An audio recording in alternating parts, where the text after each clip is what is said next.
Good afternoon, this is Jacob. We're Rifles Only. We're going to be talking about the HAD suppressor cover.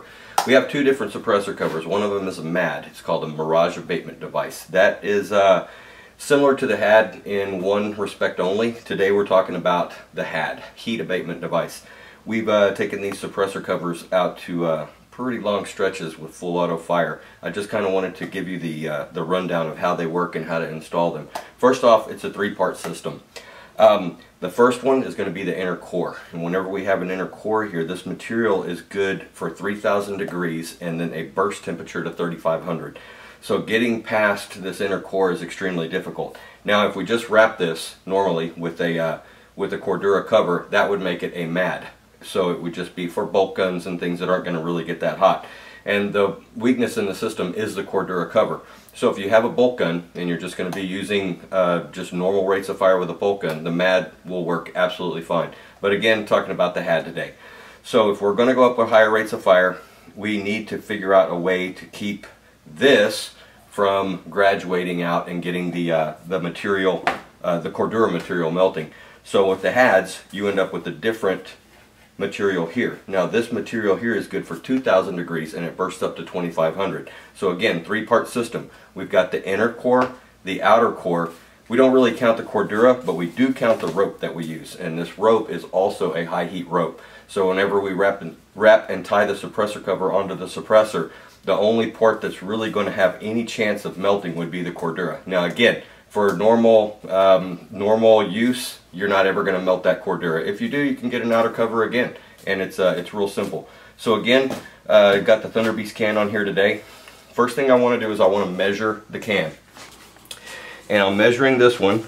It comes out that the part I want to cover is about 8 3/4 inches. Now if I've got 8 3/4 inches there, I don't want to go up to a 9-inch cover. I want to go back. I want to go to an 8.5. So here is the 8.5 cover. I've already got it pretty well laced up, but and this is the way it'll come to you in packaging. It'll look like this. Again, inner core material, outer material, HAD material there, and the high heat rope. So what I'll do is I'm going to come in and I'm going to put the cover onto the can.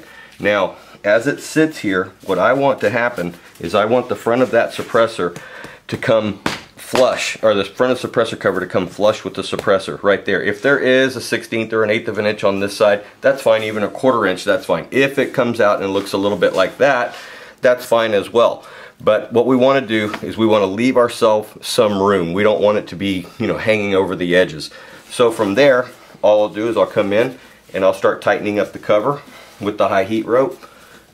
And I'm just going through with the normal way that the cover is laced. I'm just following the ropes around.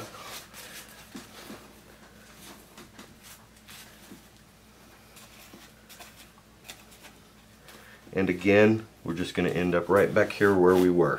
Now, when we get right here to the end, what I want to do at this point is I want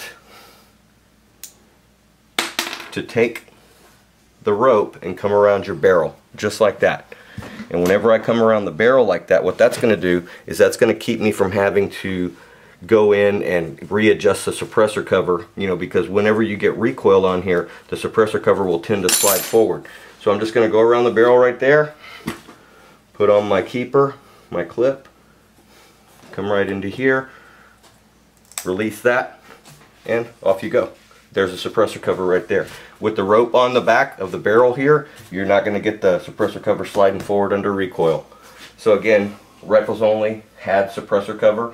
It's full auto rated. We've taken these things up to 6 magazine dumps with the 5.56 on full auto.